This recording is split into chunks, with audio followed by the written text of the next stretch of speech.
Assalamualaikum warahmatullahi wabarakatuh. Oke anak-anak, bagaimana kabarnya hari ini? Teacher harap kabar kalian baik-baik saja. Nah, pada kesempatan kali ini teacher akan mengajarkan kalian beberapa hal berkaitan dengan tema 1, subtema 3, pembelajaran 1. Oke, langsung saja teacher akan jelaskan KD apa yang akan kalian capai pada pertemuan kali ini. Oke, yang pertama ada muatan pelajaran IPA. Pada muatan pelajaran IPA ada 3.1 menjelaskan alat gerak dan fungsinya pada hewan dan manusia serta cara memelihara kesehatan alat gerak manusia. Dan 4.1 membuat model sederhana alat gerak manusia dan hewan. Pada muatan pelajaran bahasa Indonesia ada 3.1 yaitu menentukan pokok pikiran dalam teks lisan dan tulis. 4.1 menyajikan hasil identifikasi pokok pikiran dalam teks tulis dan lisan secara lisan, tulis, dan visual. Oke, sudah siap? Kalian siapkan buku paket kalian sendiri dan siapkan alat tulis kalian. Oke, langsung saja buka buku kalian. Halaman 122. Di sini ada subtema 3. Nah, ini awal dari pembelajaran pada subtema 3 sebelum pada pembelajaran 1. Nah, pada subtema 3 kali ini kalian disajikan sebuah gambar. Nah, coba kalian amati gambar berikut. Ada gambar seorang anak perempuan sedang membayangkan sesuatu ini. Dia membayangkan 3 hal ini. 3 hal. Di sini hal pertama ada gambar. Ini adalah tanah liat kalau tidak salah. Ini tanah liat. Atasnya ada kegiatan membentuk tanah liat menjadi sesuatu. Nah, di samping kanan ada benda yang terbuat dari tanah liat. Benda apa ini? Ini adalah salah satu kerajinan tangan gerabah. Oh, ternyata anak ini membayangkan tentang proses pembuatan gerabah. Oke, langsung saja pada halaman berikutnya. Pada pembelajaran 1 diawali dengan kegiatan ayo mengamati. Nah, pada kegiatan ayo mengamati, kalian diminta untuk mengamati ilustrasi gambar pada halaman sebelumnya. Kalian diminta untuk membuat cerita berdasarkan gambar tersebut. Nah, karena ternyata kalian diminta untuk membuat membuat cerita berdasarkan gambar. Oke, yang pertama adalah menentukan ide pokok ini tuh. Setelah itu cerita berdasarkan gambar. Oke. Kali ini teacher akan memberi contoh cara membuat ide pokok. Nanti kalian bisa membuat ide pokok sendiri berdasarkan apa yang kalian pahami. Di sini teacher hanya memberi contoh saja. Nah, ide pokoknya mungkin menurut teacher adalah tentang apa? Pembuatan gerabah menggunakan tanah liat yang sudah halus dan lembut,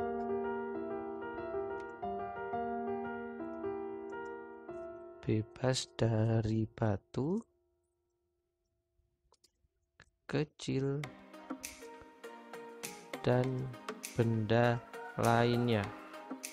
Oke. Di sini teacher menggunakan ide pokok pembuatan gerabah menggunakan tanah liat yang sudah halus dan lembut, bebas dari batu kecil dan benda lainnya. Nah, kalian boleh menggunakan kalimat lain.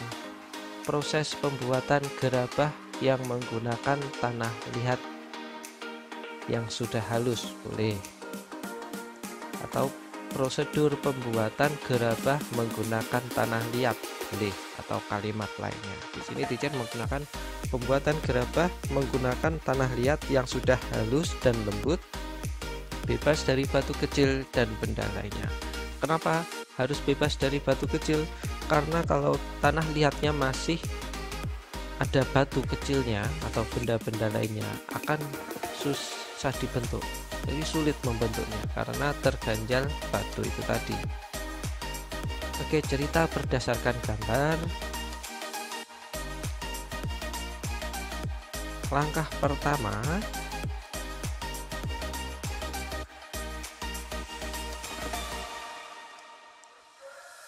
adalah melumatkan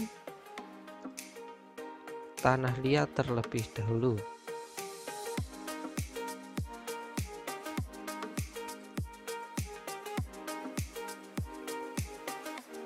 Sampai halus.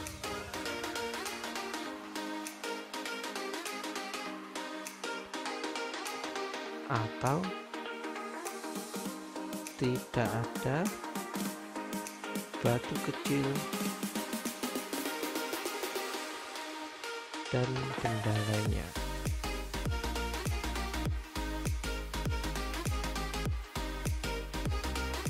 Nah,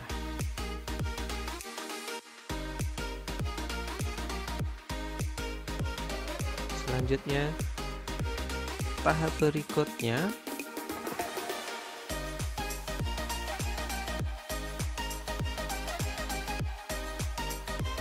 jika proses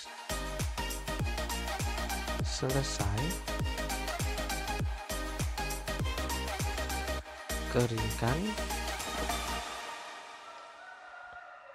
gerabah yang sudah dibentuk tersebut, kemudian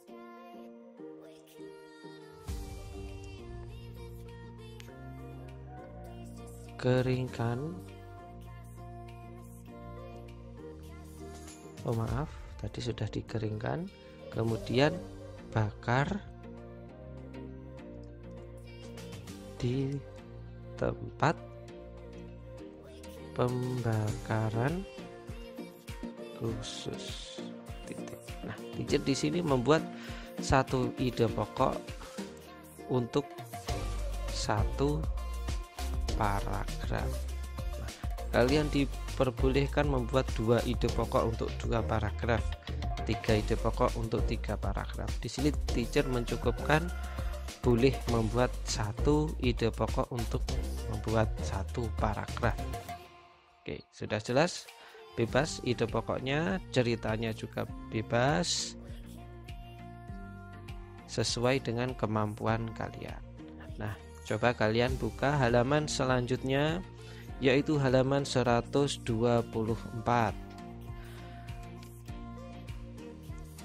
Pengalaman di hari Minggu yang tidak kalah menariknya dibanding dengan Edo dan Benny adalah pengalaman yang dialami oleh Lani. Hari Minggu ini Lani diajak ayahnya pergi ke Madura. Ayah Lani ingin membeli beberapa kerajinan gerabah untuk pelanggannya. Seperti kita ketahui bersama bahwa Madura merupakan salah satu daerah penghasil kerajinan gerabah yang berkualitas tinggi. Sepanjang perjalanan menuju tempat produksi gerabah, Lani sibuk mengamati sekelilingnya. Lani takjub melihat potensi alam yang ada di Madura. Lani juga begitu kagum akan orang-orangnya. Mereka bekerja keras, mereka juga pandai memanfaatkan potensi alam yang ada di sekitarnya. Mereka bekerja keras dari pagi hingga sore, tak kenal lelah meski harus berkubang dengan tanah, menggali dan mengumpulkan tanah liat untuk dijadikan bahan pembuatan gerabah. Nah, di sini diceritakan bahwa Lani juga mempunyai pengalaman yang tidak kalah menariknya dengan Edo dan Benny. Nah, di sini Lani pergi ke Madura bersama ayahnya. Di sana dia mengalami pengalaman yang bagus di sana. Dia mengalami pengalaman di mana dia melihat potensi alam. yang dimanfaatkan oleh penduduk sekitar, yaitu pembuatan gerabah menggunakan tanah liat. Nah,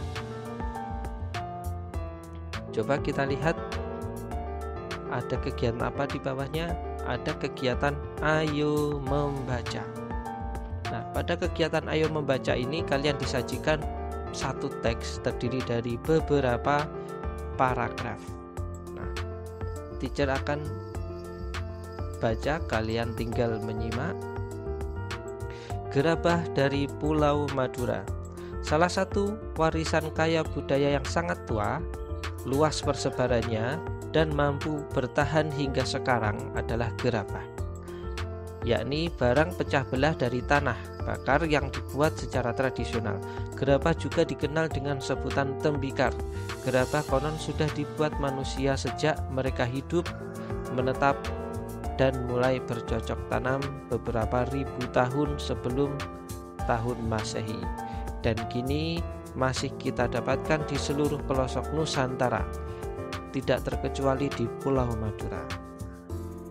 Pada paragraf pertama diceritakan bahwa ada salah satu karya budaya yang sangat tua, luas persebarannya, dan mampu bertahan hingga sekarang, yaitu apa? Gerabah. Nah, itu permasalahan pada paragraf pertama, itu ada warisan budaya. Paragraf kedua, pada situs-situs kebudayaan dan purbakala banyak dijumpai gerabah atau tembikar yang difungsikan sebagai peralatan atau perkakas rumah. Ulangi, peralatan atau perkakas rumah tangga dan untuk keperluan peribadahan serta penguburan mayat. Gerabah yang paling sederhana dibuat dan dibentuk hanya menggunakan tangan dengan ciri adonan yang kasar, dan bagian-bagian gerabah tersebut masih dipenuhi oleh jejak-jejak jari. Selain itu, bentuknya kadang tidak simetris. Nah, berarti pada paragraf 2 ini diceritakan bahwa ada situs kebudayaan di mana di sana dijumpai gerabah atau tembikar yang difungsikan sebagai peralatan rumah tangga dan kebutuhan peribadatan serta penguburan mayat. Tapi di sana masih gerabahnya masih sangat tradisional karena masih dipenuhi jejak-jejak jari. Selain itu bentuknya tidak simetris. Jadi berbeda dengan gerabah saat ini, di mana sudah halus dan sangat simetris. Pada paragraf 3, tidak terkecuali di Pulau Madura, gerabah dibuat untuk difungsikan sebagai peralatan sehari-hari masyarakat setempat yang dilakukan secara tradisional seperti apa yang dilakukan oleh para pendahulunya. Kesamaan pembuatan gerabah di Madura sekarang ini dengan para pendahulunya adalah proses pembuatan dan bentuknya yang masih tradisional, sama seperti gerabah-gerabah yang dihasilkan pada zaman dahulu. Nah, pada paragraf 3 ini masalah yang dibicarakan adalah pada Pulau Madura ternyata juga dibuat gerabah yang fungsinya untuk peralatan sehari-hari masyarakat setempat. Pembuatannya itu masih sederhana, jadi masih sama tradisionalnya dengan gerabah yang dihasilkan pada zaman dahulu. Berarti disimpulkan bahwa masyarakat Madura sangat melestarikan budaya nenek moyang mereka, yaitu tentang gerabah dalam hal ini. Selanjutnya adalah paragraf keempat. Kalian perhatikan paragraf keempat. Gerabah-gerabah yang dihasilkan oleh para pengrajin di Madura adalah gerabah yang dibuat dari tanah liat yang berwarna kuning dengan pasir halus. Tanah liat hitam dapat juga dipergunakan, tapi kualitasnya kurang baik. Di sini diceritakan bahwa gerabah yang dihasilkan adalah yang terbuat dari tanah liat berwarna kuning dengan pasir halus. Nah, di sini ditandai sama jar. Nah, paragraf selanjutnya, paragraf kelima. Beberapa daerah di Madura menjadi penghasil gerabah, seperti di Mandala, Anduliang, Dukoru Baru, Yangkatan, Kiangian, Baragung, Pademawa, Dalpenyang, Pakaporan, dan Blegal Bangkalan. Di antara daerah-daerah tersebut yang sangat terkenal adalah Karangpenang, Sampang, dan Andulang Sumeneb. Kedua daerah tersebut memproduksi gerabah dalam bentuk genteng. Nah, pada paragraf kelima ini diceritakan beberapa daerah yang ada di Madura itu merupakan penghasil gerabah. Namun yang terkenal adalah apa? Karangpenang, Sampang, dan Andulang Sumeneb. Selanjutnya, paragraf selanjutnya, memang tidak semua daerah di Madura menghasilkan gerabah. Hal ini disebabkan karena tidak semua wilayah di Madura memiliki struktur tanah liat yang dijadikan bahan dasar pembuatan gerabah. Secara umum, tanah-tanah di Madura mengandung pasir yang tinggi. Karena Pulau Madura dikelilingi oleh pantai, sehingga tidak bisa digunakan untuk membuat gerabah. Nah, pada paragraf ini diceritakan bahwa tidak semua daerah Madura itu bisa menghasilkan gerabah karena tanahnya yang tidak mendukung.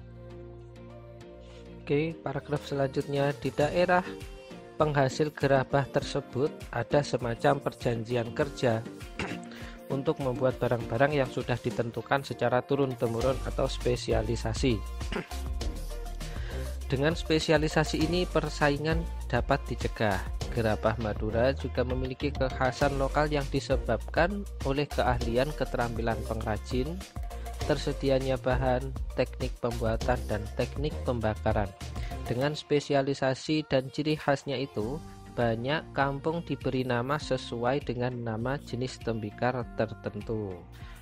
Nah, pada paragraf ini diceritakan bahwa tidak ada persaingan yang bisa merugikan.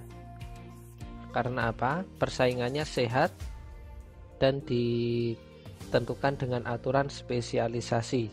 Jadi setiap daerah mempunyai ciri khas tertentu.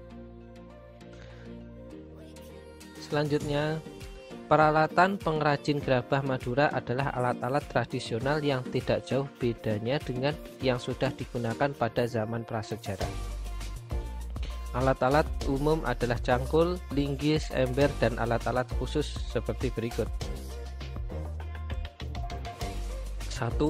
Panumbuk atau penumbuk berupa bulatan bertangkai untuk alat pembentuk bagian dalam. 2. Panempa atau penempa untuk pembentuk dan penghalus bagian luar berupa sekeping papan. 3. Pengorek atau pengerok, sejenis sabit bermata miring bertangkai panjang untuk menghaluskan bagian dalam. 4.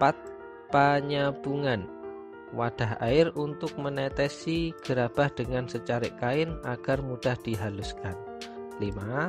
Pangelet, secarik kain untuk membentuk bibir gerabah. 6. Pangajakan, sejenis nyiru untuk ayaan pasir. 7. Pangabuan, tempat abu.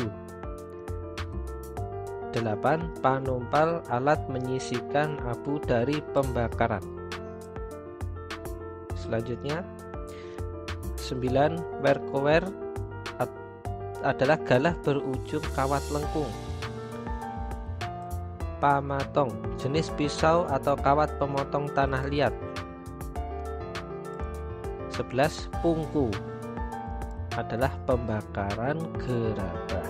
Nah, ini adalah gambar-gambar alat-alat yang digunakan oleh pengrajin gerabah. Selanjutnya bagian bawah dari gambar tersebut ada penjelasan lagi. Adapun proses pembuatan gerabah dilakukan dengan tahapan-tahapan yang harus dilakukan secara berurutan. Proses pembuatan gerabah tersebut sebagai berikut. sini diceritakan tentang prosesnya. 1. Menyiapkan bahan berupa tanah liat. 2. Mengaduk tanah liat dengan dicampur air. 3.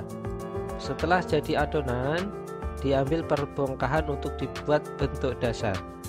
4. Dengan menggunakan kain pangelet, bibir atau pinggiran bongkahan dibentuk sehingga bulat melingkar. 5.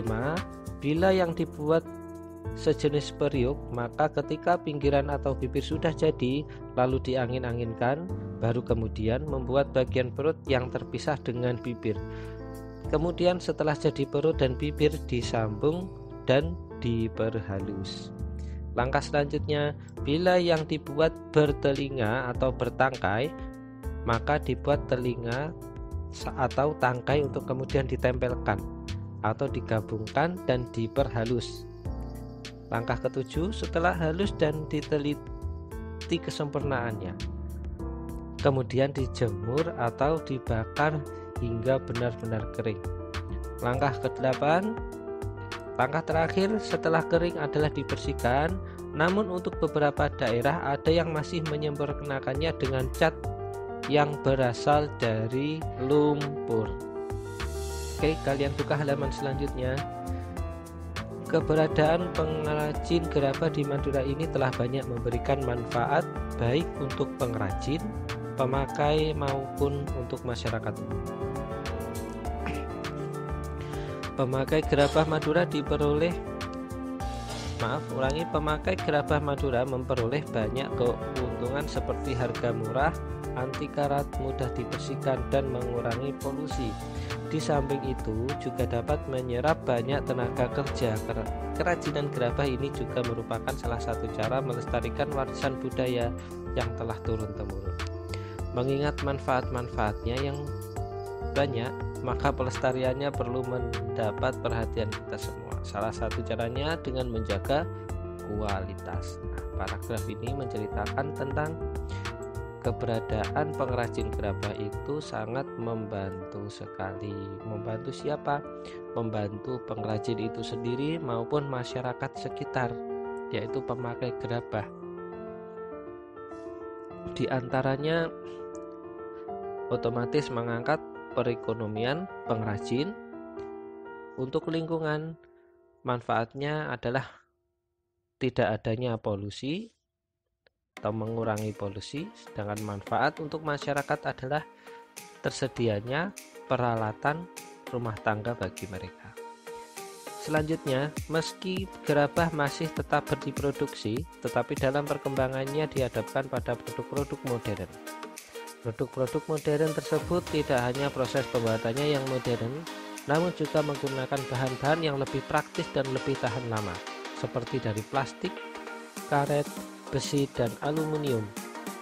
Akibatnya lambat laun menggeser keberadaan gerabah. Para pengrajin pun juga terancam.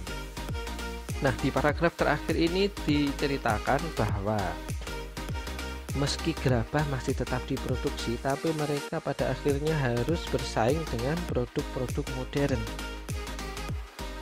Produk modern tersebut mempunyai keunggulan, di antaranya bahannya lebih tahan lama, pembuatannya lebih modern.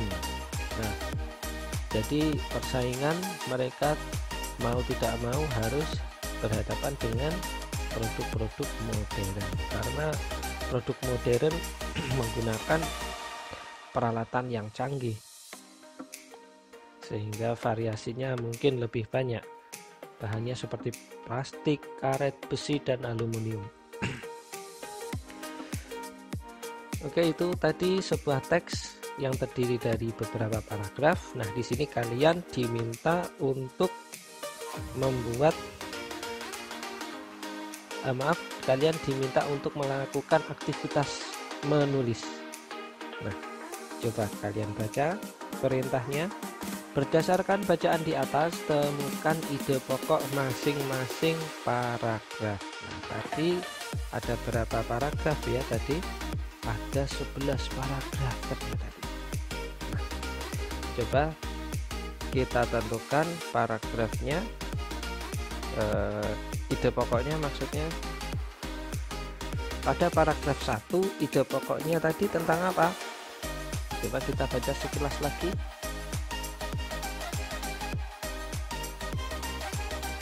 Yang masih ingat? Nah, ini paragraf 1. Salah satu warisan karya budaya yang sangat tua, luas persebarannya dan mampu bertahan hingga sekarang adalah gerabah, yaitu barang pecah belah dari tanah bakar yang dibuat secara tradisional. Nah, ini adalah ide pokoknya. Kita tulis di kolom tadi. Ide pokoknya cukup banyak ini, paragraf 1. Kalian menulisnya harus rapi ya. Oke, teacher bantu menulis. Salah satu di antara warisan budaya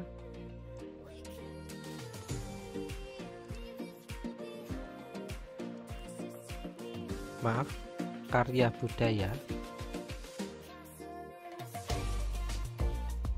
yang sangat tua, luas persebarannya,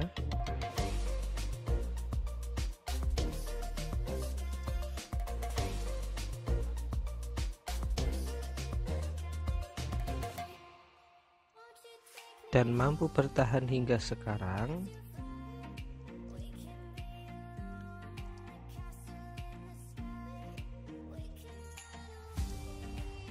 adalah gerabah.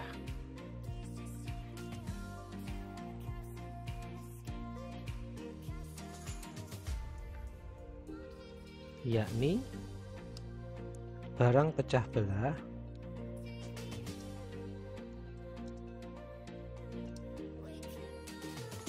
dari tanah bakar. Tanah bakar itu maksudnya tanah yang dibakar ya, yang dibuat secara tradisional.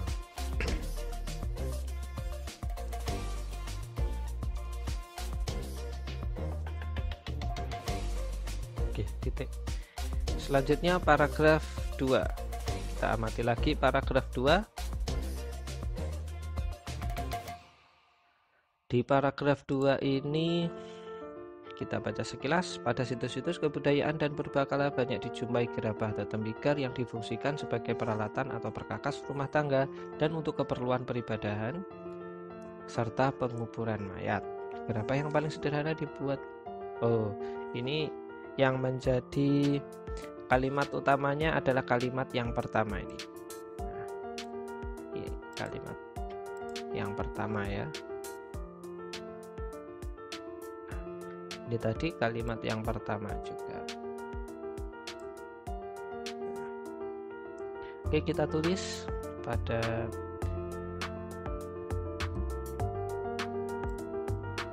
tabelnya. Oke, pada situs-situs kebudayaan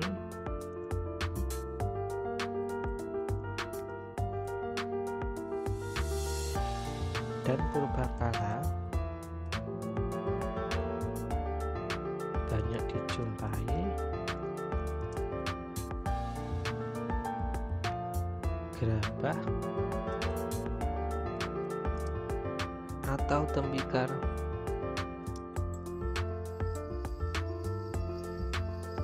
yang difungsikan sebagai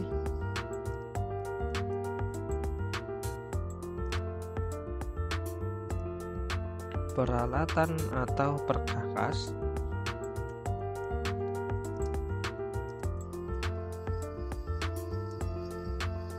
rumah tangga dan untuk keperluan peribadahan serta penguburan mayat.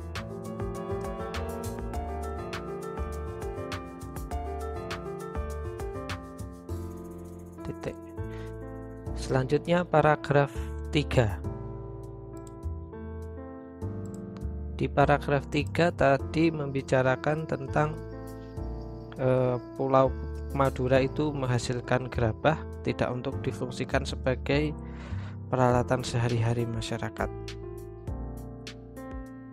Oke, kita tulis tak terkecuali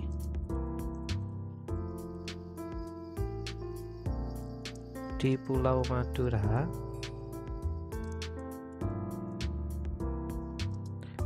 gerabah dibuat untuk difungsikan sebagai peralatan sehari-hari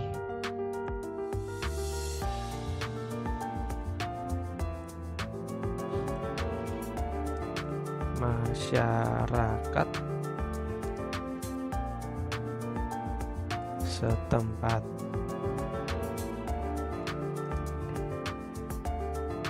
Yang dilakukan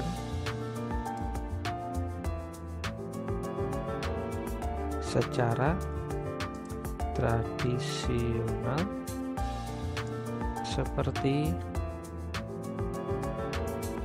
apa yang dilakukan oleh para pendahulunya. Titik. Oke, langsung ke paragraf keempat. Di paragraf keempat tadi berbicara bahwa gerabah yang dihasilkan oleh para pengrajin itu dari tanah liat yang warna kuning ya kalau nggak salah. Oke, kita tulis ide pokoknya adalah kalimat pertama yang berbunyi gerabah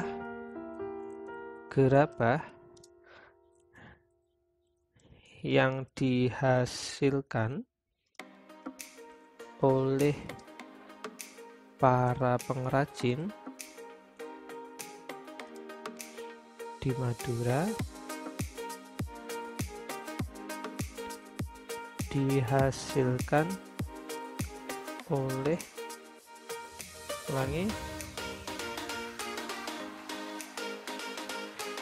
adalah gerabah yang dibuat dari tanah liat yang berwarna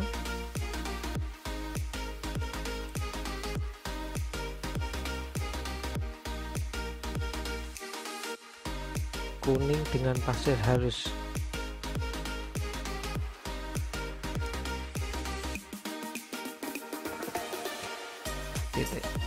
Selanjutnya paragraf 5. Paragraf 5 ide pokoknya tadi adalah yang berada pada kalimat pertama dari paragraf tersebut. Nah, bunyinya apa tadi?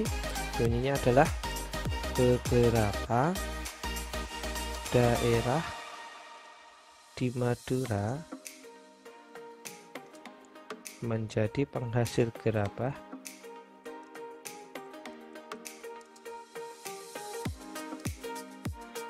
seperti di Mandala Anduliang.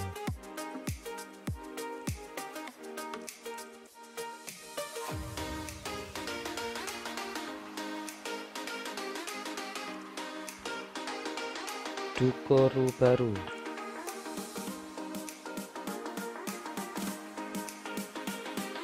Lalu mana lagi? Yangkatan, Kyangyan. Mana lagi? Baragung, Pademawa,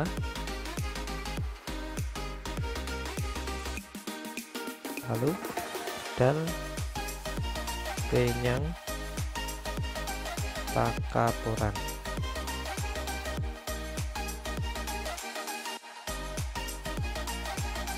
Liga, Bangkalan. Lalu mana lagi? Kita tulis disingkat boleh, dan lain-lain. Titik. Selanjutnya paragraf ke-6. Paragrafnya banyak. Paragraf ke-6. Memang tidak semua daerah di Madura menghasilkan gerabah. Gitu saja juga boleh.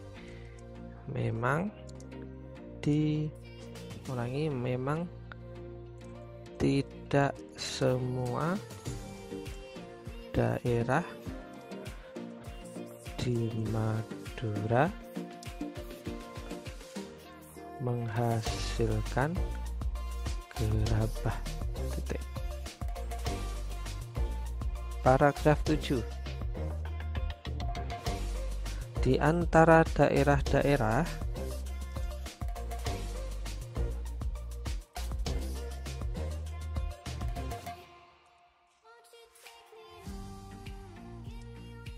penghasil gerabah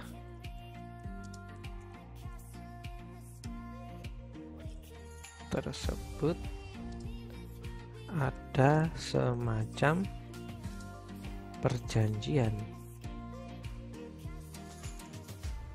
kerja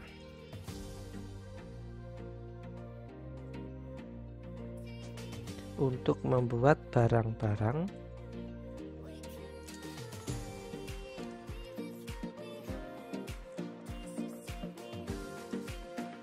yang sudah ditentukan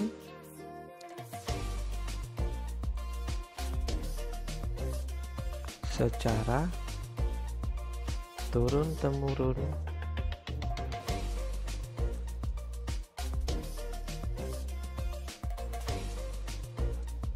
atau spesialisasi. Titik. Nah, untuk paragraf 8 dan 9 boleh kalian teruskan sendiri. Biasanya terletak pada awal kalimat. Nah, selanjutnya adalah aktivitas ayo berlatih. Pada aktivitas ayo berlatih di sini kalian diminta untuk mengembangkan ide pokok menjadi sebuah paragraf. Nah, di sini teacher akan memberi contoh. Ide pokok yang pertama berbicara tentang tanah liat banyak kegunaannya. Teacher akan kembangkan menjadi sebuah paragraf. Oke, kamu lihat baik-baik. Salah satu jenis tanah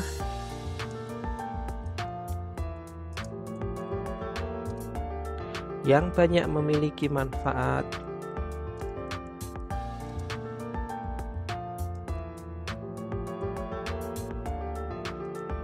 adalah tanah liat. Nah, di sini teacher kembangkan menjadi paragraf. Selain sebagai media tanam,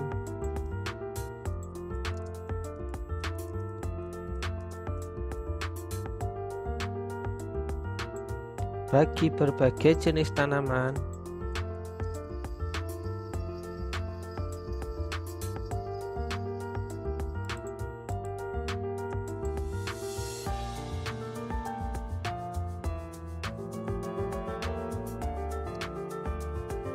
tanah liat juga bisa dijadikan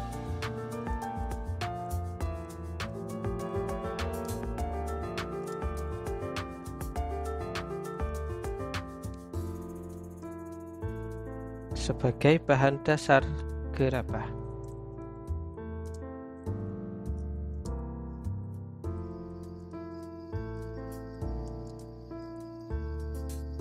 Titik.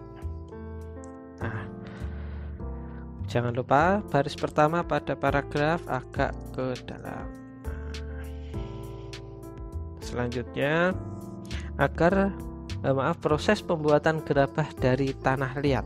Nah, tadi sudah dijelaskan tadi. Proses pembuatan gerabah dari tanah liat meliputi beberapa tahap. Nah, kalian boleh menulis ulang dengan sangat singkat, boleh. Jadi ide pokok ini kalian kembangkan sesuai dengan yang sudah dijelaskan pada bacaan, boleh. Nah, selanjutnya adalah macam-macam peralatan yang terbuat dari tanah liat. Kalian jelaskan, beri contoh alat-alatnya, kemudian kalian tulis secara singkat boleh. Nah, kalian tidak perlu panjang, tapi kalian boleh membuat penjelasan dari paragraf itu secara singkat, jelas, dan informasi tersampaikan secara menyeluruh. Oke, pada halaman selanjutnya yaitu halaman 130. Pada halaman 130 ada kegiatan, ini ada teks ya. Teacher baca, Lani dan ayahnya sampai di tempat produksi gerabah. Di sana juga terdapat ruang pajang yang memamerkan berbagai jenis kerajinan gerabah. Bagi pelanggan yang akan membeli gerabah, tinggal menunjuk contoh gerabah yang dipamerkan di ruang pajang tersebut, untuk kemudian diambilkan sesuai dengan pesanan oleh pengrajin di tempat produksi atau gudang. Wah, hebat kualitas gerabah-gerabah ini, sangat baik, puji ayah Lani. Benar ayah, jadi bingung memilihnya karena semuanya bagus-bagus, kata Lani. Lani, memang harus begini. Kerajinan gerabah ini telah menjadi tumpuan nafkah masyarakat di sini. Jadi mereka pun mengerjakannya dengan sepenuh hati. Mereka benar-benar menjaga kualitasnya, mulai dari pemilihan bahan baku, proses produksi, finishing, pengemasan, hingga sampai pemasarannya. Jika mereka mengerjakannya sembarangan, mereka lama-kelamaan akan kehilangan pelanggan yang pada akhirnya justru akan mematikan sumber penghasilan mereka, jelas ayah Lani. Betul sekali ayah, kata Lani. Nah, di paragraf ini ayah Lani dan Lani mengunjungi pameran gerabah. Nah, jadi pelanggan juga bisa membeli dengan cara menunjuk gerabahnya dan kemudian akan diambilkan. Nah, pada halaman selanjutnya, halaman 131. Ayo renungkan. Pada bagian ini kalian diminta untuk memikirkan tentang suatu hal.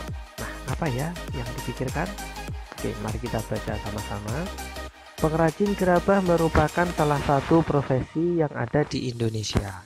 Para pengrajin tersebut bekerja keras untuk mencari nafkah untuk keluarganya. Begitu juga dengan orang tuamu. Walaupun memiliki profesi yang berbeda, tetapi tujuannya sama, yakni mencari nafkah untuk menghidupi keluarganya. Lalu, bagaimana caramu untuk membalas kerja keras orang tuamu? Nah, di sini kalian diminta untuk memikirkan cara untuk membalas kerja keras orang tua. Di sini teacher punya sedikit jawaban, kalian boleh menambahkan sesuai dengan pendapat dan opini kalian. Tentu saja kalian pasti punya pendapat sendiri. Di sini teacher punya pendapat satu. Untuk membalas kerja keras orang tua, kita memperlakukan kedua orang tua dengan sopan dan hormat. 2. Membantu pekerjaannya, meringankan sesuai kemampuan kita. Selanjutnya, mengikuti nasihatnya apabila nasihatnya baik, dan insya Allah semua nasihat yang diberikan pada kalian semuanya pasti baik. 4. Membahagiakan keduanya. Nah, itu adalah cara membalas kedua orang tua dari teacher Denny. Nah, kalian boleh memikirkan sendiri, menambahkan cara yang lain boleh. Nah, pada bagian ayo renungkan ini, jangan lupa, jangan hanya direnungkan saja, tapi satu, dipraktekkan untuk selanjutnya. Kalian paham? Oke, teacher kira pasti paham. Dan pada bagian ini merupakan bagian yang akhir pada pembelajaran kali ini. Teacher harap kalian mengerti, dan apabila tidak ada yang dimengerti silakan tanya pada teacher. Akhir kata, wassalamualaikum warahmatullahi wabarakatuh.